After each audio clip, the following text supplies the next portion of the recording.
또 기뻐 받으신 줄로 믿습니다.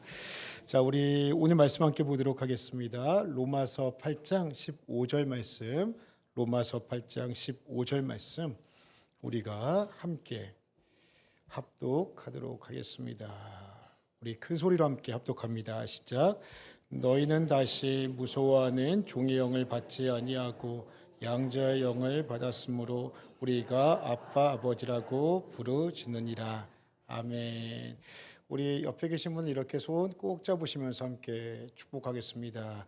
기도는 능력입니다. 아멘. 기도가 능력이신 줄로 믿으십니까? 예, 기도는 정말 하나님께서 하나님의 자녀들에게 주신 놀라운 특권입니다. 모든 기도는요, 하나님과의 관계성에서 시작을 합니다. 하나님은 내 아버지 되시고 나는 그분의 자녀라는 이 대전제 속에서 기도라는 놀라운 또 영적인 작용들이 이루어지게 되는 것이죠. 하나님은 내 아버지 되신다. 그리고 나는 자녀다라는 분명한 이 관계성은 예수님께서 직접 가르쳐 주셨습니다. 주님께서 가르쳐 주신 기도를 보면 너희는 이렇게 기도하라. 하늘에 계신 우리 아버지요. 예, 기도를 가르쳐 주시는데 제일 먼저 가르쳐 주신 것이 하늘에 계신 우리 아버지요. 기도는 하나님 아버지께 드리는 것이다라는 것을 먼저 가르쳐 주신 것이죠. 하나님을 아버지로 고백하지 않으면 기도는 능력이 없습니다. 이처럼 기도는 하나님 아버지께서 자녀인 내가 올려드리는 특권이라고 할 수가 있는 것이죠.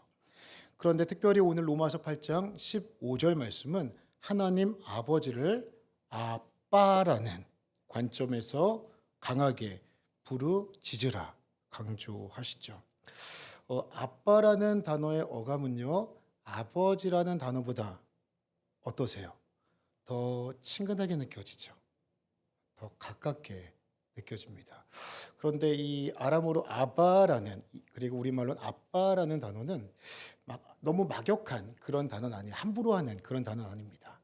그 아버지란 존재에 대해서 보다 더 깊은 친밀감을 가지고 아버지를 존중하는 마음으로 부르는 그 아빠라는 고루한 마음이 담겨져 있는 것이죠. 이 단어는요, 하나님과 나와의 관계가 얼마나 더 친밀한가를 보여주는 그러한 표현이라고 할 수가 있죠. 그리고 이 아빠라는 단어가 가지고 있는 특별한 힘과 능력에 대해서 부르짖는 기도의 비밀이라는 책에서는 다음과 같이 설명을 합니다. 예, 이 책입니다. 이 책이에요. 이 책을 쓰신 송중기 목사님은 이 책에서 부르짖는 기도의 비밀을 이야기를 하면서 아빠라는 이 단어를 핵심 키워드로 잡습니다. 그래서 하나님께서 우리가 부르짖어 기도할 때 특별히 응답해 주시는 그 이유가 바로 이 아빠라는 이 단어에 있다라는 것을 큰 전제 속에서 말씀을 하시죠. 그리고 우리가 하나님을 아빠라고 부르짖을 때에 하나님은 놀라운 기도의 능력을 그 자녀들에게 허락해 주신다 말씀하죠. 이것에 대한 신뢰를 기독교 방송에 나와서 한번 간증을 이야기를 한 적이 있습니다. 이분이 청소년 집회를 나가셨다고 합니다. 청소년 아이들 얼마나 마음이 강팍합니까? 중등부 아이들은 성교지다를 뛰어넘어서 그 아이들은 외계인이다 이렇게 표현을 하기도 하죠. 그래서 중등부 사역자들이 참 존경스럽고 대단하다 이렇게 생각을 합니다. 많이 격려해 주셔야 합니다. 그런데요, 그 아이들을 가지고 이 목사님이 한 가지 실험을 했습니다. 어떤 실험이냐면 그 아이들 청소년 집회에 너희들 하나님을 이제부터 아빠라고 1단계에서부터 10단계까지 외치도록 하여라. 그런데 1단계는요, 소리가 작아요. 아빠. 점점 갈수록 강도가 세집니다. 아빠, 아빠, 아빠, 하나님 아빠, 아빠, 아빠. 그런데 놀라운 일이 나타납니다. 그게 뭐냐면 그 메말라 있고 강팍한 아이들의 마음이 녹아지기 시작하는 거예요. 아빠라는 외침이 조금씩 강해지면 강해질수록 곳곳에서 울음이 터져 나온다고 이야기를 하더라고요. 그리고 마지막 10번째 아빠라고 부르실 때는 곳곳에서 울음이 터져 나오고 함께 뜨겁게 기도하기 시작하게 되는 기도의 물꼬가 터짐을 이 목사님이 간증을 하였습니다. 이처럼 하나님을 아빠라고 부르시는 기도는 특별한 약속과 능력이 있는 기도임을 마음이 굳고 또 부끄러움이 많은 청소년 집회의 예를 들어서 목사님은 이야기를 하셨습니다. 그런데 문제는요, 우리가 하나님을 아버지라고 부르는 것은 조금 익숙합니다. 그런데 하나님을 아빠라고 부르는 성도들이 생각보다 많지 않다라는 거예요. 우리 성도님도 하나님을 아빠라고 부르실 때 좀 마음이 어떠십니까? 그리고 그렇게 자주 부르십니까? 예, 몇 분 이렇게 끄덕끄덕 하시는 분들도 계시네요. 생각보다 쉽지가 않습니다. 하나님을 아빠라고 부르시는 것이요. 그런데요, 오늘 성경은 하나님을 아빠, 아버지로 부르짖으라 라고 말씀을 하신다는 것이죠. 그렇다면 하나님은 왜 하나님을 아빠라고 부르면서 부르짖는 기도를 하라, 그리고 나는 그 기도를 기뻐 받으신다 라고 말씀을 하셨을까요? 먼저 이 부르짖는 기도, 이 크라초라는 이 헬라어 단어는 성경에 220번 정도 명령이 되어진다고 합니다. 즉 부르짖으라, 부르짖으라, 이 명령이요 220번 성경에서 나온다고 하죠. 이 기도는요 그냥 부르짖는, 목청만 높이는 그러한 기도가 아닙니다. 이 외침 속에는요 그 사람의 간절한 그 감정을 담아 크게 부르짖는 것을 표현하고 있는 것이죠. 이 크라초라는, 부르짖으라라는 명령을 중심으로 앞뒤 문맥과 내용을 살펴보면 나타나는 공통점이 무엇이냐? 먼저 이 부르짖는 기도는 저 한번 따라해 주십시오. 가장 원초적인 기도입니다. 이것은 하나님의 자녀들이요 하나님께 올려드리는, 아빠, 아버지께 올려드리는 가장 원초적인 기도라는 것을 우리가 먼저 기억해야 하는 것이죠. 간절히 하나님의 구원과 도우심만을 바라기 때문에 앞뒤 없이 살려달라고 죽을 힘을 다해 호소하는 상태를 하나님 앞에 보여드리는 것이죠. 그래서 하나님은 이 부르짖는 기도, 아빠하고 부르짖는 이 기도를 매우 기뻐하십니다. 이것은 구원하시는 하나님을 향한 경외의 예배이고 몰입이고 사랑이자 믿음이기 때문이죠. 이러한 하나님을 향해서 부르짖는 기도를 참 잘했던, 그리고 부르짖는 기도의 은혜와 응답을 참 많이 누렸던 대표적인 사람이 있습니다. 그 사람은 바로 다윗입니다. 시편을 보면요 다윗이 쓴 시편이 참 많이 있습니다. 그런데 다윗의 시편을 가만히 보십시오. 그러면 다윗이 그 하나님 앞에 부르짖었다라는 표현이 참 많이 등장을 합니다. 대표적인 시편이요 142편입니다. 142편을 가만히 한번 보시면 먼저 1절 말씀에 이 시편은 다윗이 굴에 있을 때 쓴 시편이에요.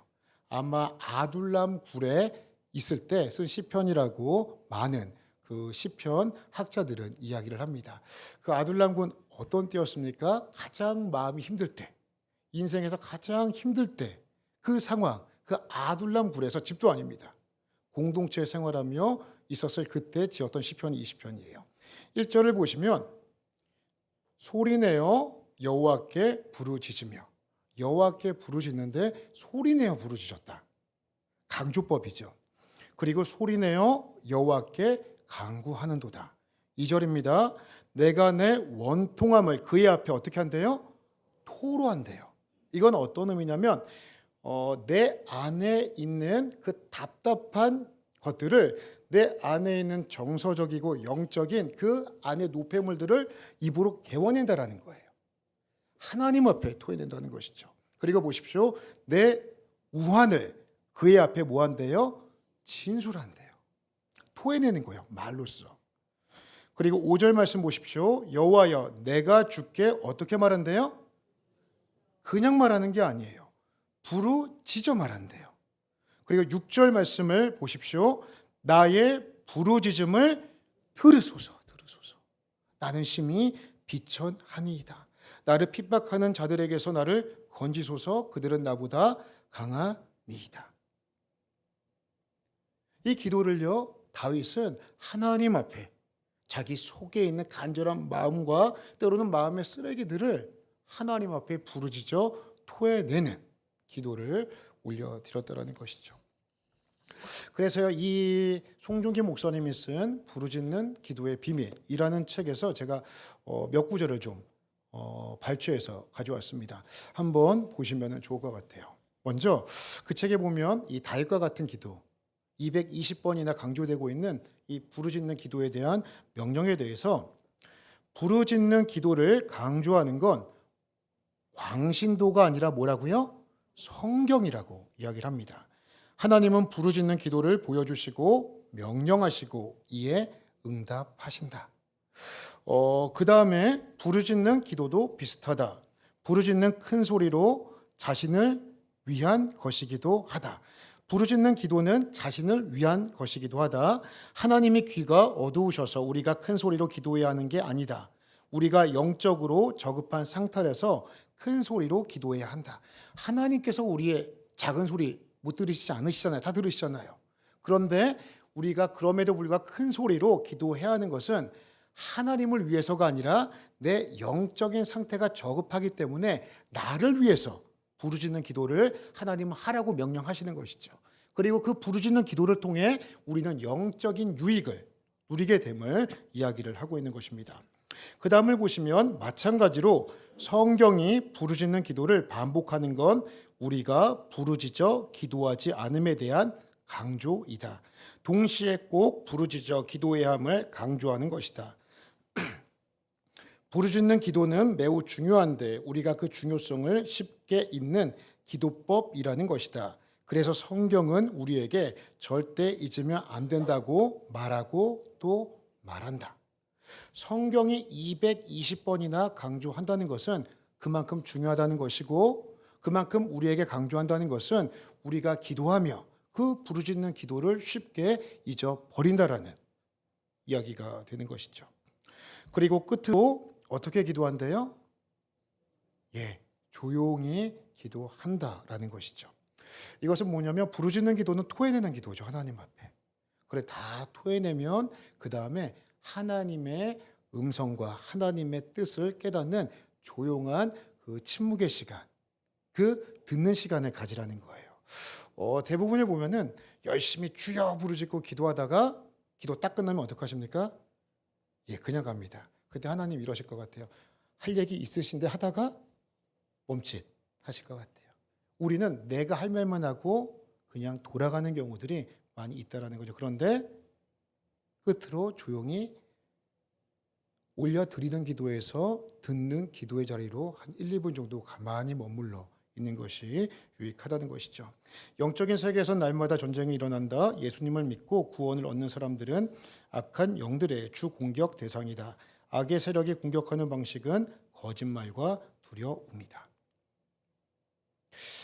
이처럼 부르짖는 기도는 하나님의 자녀가 아빠 하나님을 전적으로 의존한다는 가장 원초적이고 본능적인 기도의 모습입니다. 그래서 하나님은 우리의 아빠, 아버지가 되시기 때문에 이 자녀들이 부르짖는 이 순전한 이 부르짖음의 기도를 기뻐 받으시고 특별한 은혜를 약속하시는 것이죠. 둘째로 이 크라쪼라는 이 부르짖으라라는 이 명령의 기도는 나 자신의 신앙 고백적 기도이기도 합니다. 우리는 부르짖어 기도할 때 누구보다 기도자 자신에게 가장 큰 유익이 있음을 깨달아야 합니다. 하나님께서 부르짖어 기도하라고 말씀하시는 것은 하나님께서 잘 안 들리셔서 잘 못 들어서 크게 기도하라 명령하시는 것이 아닙니다. 부르짖어 기도할 때 내 안에 막혔었던 기도의 줄이 열리게 됨을 경험하기 때문이죠. 예를 들면 그냥 묵상으로 가만히 기도하다가 때로는 마음에 심한 답답함을 느낄 때가 있습니다. 뭔가 기도의 줄이 안 열려요. 뭔가 기도는 하는데 뭔가 이게 마음이 풀리지 않는 뭔가 아시죠? 뭔지 그런 게 있단 말이에요. 그런데 그때 내 입술에서 주여, 주여, 주여 크게 외치고 기도하면 우리가 이전의 기도의 차원이 아니라 다른 기도의 차원으로 넘어감을 우리는 경험하게 되는 것이죠. 그래서 이 주여 삼창은 우리 한국의 그 특허품이죠. 전 세계에 주여 삼창하는 나라는 우리나라뿐이 없고 이것이 전 세계 선교지까지도 퍼져 나가고 있습니다. 제가 우리 고향 신일교회에 부임하기 이전에 사역했던 교회가 부산에 있는 수영로 교회입니다. 수영로 교회는요 참 뜨겁게 기도하는 교회입니다. 제가 처음에 수영로 교회를 가서 참 익숙하지가 않고 참 어색했던 것이 무엇이냐면 항상 기도를 할 때 우리 다 함께 주여 한번 부르시고 기도하겠습니다 하면 주여 이게 다 함께 터져 나오는 거예요. 처음엔 이게 익숙하지가 않더라고요. 무슨 공예배 때라든지 철야배 때든지 아니면 교구 모임 때든지 항상 모여서 기도를 하면 주여 부르짖고 기도하겠습니다가 하나의 약속이에요. 하나의 이게 관용구예요. 그래서 처음에는 익숙하지가 않았어요. 왜냐하면 이전에 사역할 때는 제 스타일도 좀 조용히 묵상으로 좀 깊이 있게 기도하는 것을 좀 좋아하고 또 그런 부분에 익숙했던 터라 이렇게 큰 소리로 외치며 또 부르짖어 기도하는 것이 상당히 낯설더라고요. 그런데요, 제가 참 감사하고 수용로 교회에서 사역하면서 참 축복이다, 은혜다 라고 생각하는 것이 기도의 스타일이 바뀐 거예요. 야성의 기도로 바뀌게 된 것이죠. 이제는요, 기도할 때 주여 라는 말을 외치지 않으면 뭔가 어색해요. 그래서 앞으로요, 이거 같이 한번 좀 호흡을 좀 맞춰가려고 해요. 그래서 이 기도 주여 안에 담겨져 있는 부르짖는 이 선포의 능력을 우리가 함께 좀 깊이 경험하면 좋겠습니다. 이 주여라는 외침은요, 우리 막혔던 세면대가 뻥하고 뚫리는 느낌과 같습니다. 마음에 막힌 불순물들이 주여라고 외치는 순간 뻥 뚫려 시원하게 내려가는 영적인 상쾌함을 경험하게 하죠. 그래서 하나님과 뭔가 좀 답답했었고 기도가 막혀 있는 것 같은 느낌이 들 때 이 주여라는 믿음의 선포를 통해 막혔던 것이 뻥 뚫리면서 하나님과 나와 친밀해지는 그러한 은혜들을 우리는 많이 경험할 수 있습니다. 이런 주여라는 외침과 가장 가까운 기도가 어떠한 기도가 있을까? 성경을 가만히 찾아보니까 창세기 32장에 야복강가에서의 야곱의 기도가 아니었을까 싶습니다. 세상적인 수완이 참 좋았던 이 야곱, 그리고 또 머리가 좋았던 이 야곱이 절체절명의 순간에 맞닥뜨리게 되죠. 그리고 그 야복강가에 홀로 남아서 있었던 그 야곱에게 하나님이 찾아오십니다. 그리고 씨름을 하게 되죠. 참 치열한 씨름이었습니다. 날이 동이 틀려고 하는데 그때 이제 하나님께서 말씀하셔 나로 가게 하라. 그때 26절 말씀에 야곱이 그 나로 가게 하라라는 그 하나님의 말씀 앞에 이렇게 이야기를 합니다. 당신이 나를 축복하지 않으면 내가 당신을 보낼 수 없나이다. 하나님께서 환도뼈를 치시죠. 그럼에도 불구하고 당신이 나를 축복하지 않으면 나는 당신을 보낼 수 없습니다. 즉 이것은 뭐냐면 자기를 이제 포기하는 거예요. 하나님도 믿고 내 능력도 믿고 하나님의 손도 믿고 내 잔머리도 믿었던 그 야곱의 신앙이 이제 절체절명의 인생의 그 막다른 골목 앞에 하나님 아니면 안 된다라는 철저한 신앙의 고백으로 원초적인 본능으로 하나님만을 붙잡고 자기를 포기하는 기도, 내려놓는 기도를 올려드리게 되는 것이죠. 그때 하나님께서 뭐라고 말씀하십니까? 네 이름이 무엇이냐 물으시죠. 하나님께서 야곱의 이름 몰라서 물으셨겠습니까? 아니죠. 그의 정체성을 다시 한번 확인시켜 주시는 것이죠. 야곱입니다. 그러죠. 하나님이 말씀하시죠. 너 이제 야곱 아니다. 너 이제 이스라엘이다. 새로운 이름과 함께 새로운 인생을 살아가도록 하나님께서 그에게 새로운 터닝 포인트를 열어주시는 것이죠. 야곱이 어떻게 기도했을까요? 당신이 나를 축복하지 않으면 내가 당신을 보낼 수 없나이다. 처절한 외침이었을 거예요. 부르짖어 하나님 앞에 기도한 것이죠. 우리 성도님들 가운데 부르짖는 기도가 익숙하지 않은 분들이 분명히 계실 거라고 생각합니다. 괜찮습니다. 괜찮습니다. 너무 힘들어하지 마시고 이러한 기도의 시간에 조금씩 훈련하시기를 예수님의 이름으로 부탁을 드립니다. 그러면 이 주여라는 이 부르짖음이 그리고 입에서만 머물고 부끄러워 있었던 이 부르짖는 기도의 모습이 조금씩 변화되는 것을 경험하시게 될 것입니다. 기도는 훈련이에요. 이 부르짖는 기도를 통해 새로운 기도의 차원으로 들어가시고 더 깊은 은혜를 풍성히 누리시기를 예수님의 이름으로 축원합니다. 마지막 세 번째로 부르짖는 기도는 자녀의 권세를 누리는 기도입니다. 아빠라는 호칭은 자녀들에게 특별히 더 친밀하게 다가오시는 하나님을 경험하게 하는 단어입니다. 아빠라고 말하면 뭔가 더 들어줘야 할 것 같은 그러한 느낌이 들게 됩니다. 그래서 아빠라고 부르짖는 기도는 자녀의 권세를 누리는 능력이 되는 것입니다. 옆집 아이가 저에게 와서 계속 뭘 좀 사달라고 조르면 제가 옆집 아이에게 조르는 그것을 사줘야 될 의무가 있을까요? 없을까요? 예, 제가 고향 신일교회 담임 목사지 않습니까? 담임 목사로서 그 아이에게 무언가를 사줄 수 있지만 그 아이가 사달라고 하는 것을 제가 꼭 사줘야 되는 의무는 없습니다. 아마 그 아이에게 이렇게 말할 것 같습니다. 얘야, 내가 고향 신일교회 담임 목사님이 있지만 미안한데 너희 아빠에게 가서 이야기하렴. 이렇게 이야기를 할 것 같아요. 왜요? 저는 그 아이의 아빠가 아니잖아요. 보호자가 아니잖아요. 그런데요, 저희 집에 있는 아들이 저에게 와서 아빠 요것 좀 해주세요 라고 요청을 한다면 저는 반드시 응답을 해 줄 것입니다.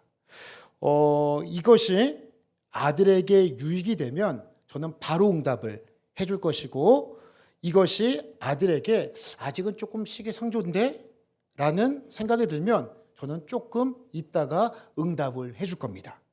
그리고 이 아이가 요청하는 것이 얼토당토 않고 말도 안 되는 것이라면 야, 이거 너 안 된다.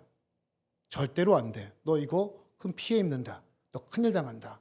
라고 이야기를 하며 안 된다라고 응답을 해 줄 것입니다. 왜요? 저는 그 아이의 아버지이기 때문이죠. 보호자이기 때문입니다. 저는 그래서요 반드시 이 세 가지 모습으로 응답을 해 줄 겁니다.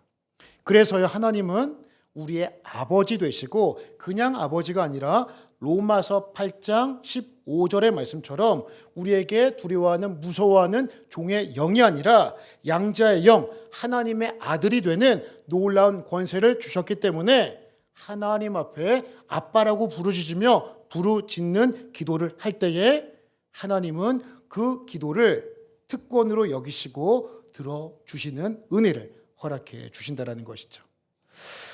이제 말씀을 맺으면서 요 그림을 좀 하나 보시면 참 좋겠습니다.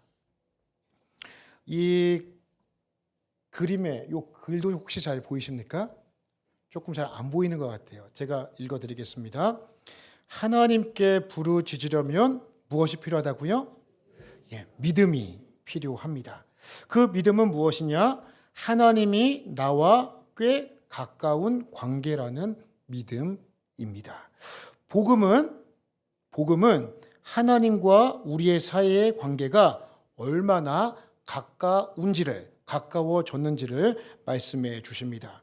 예수님 안에서 하나님과 나 사이가 아빠와 아들의 관계처럼 되었다 말씀해 주시는 것이죠.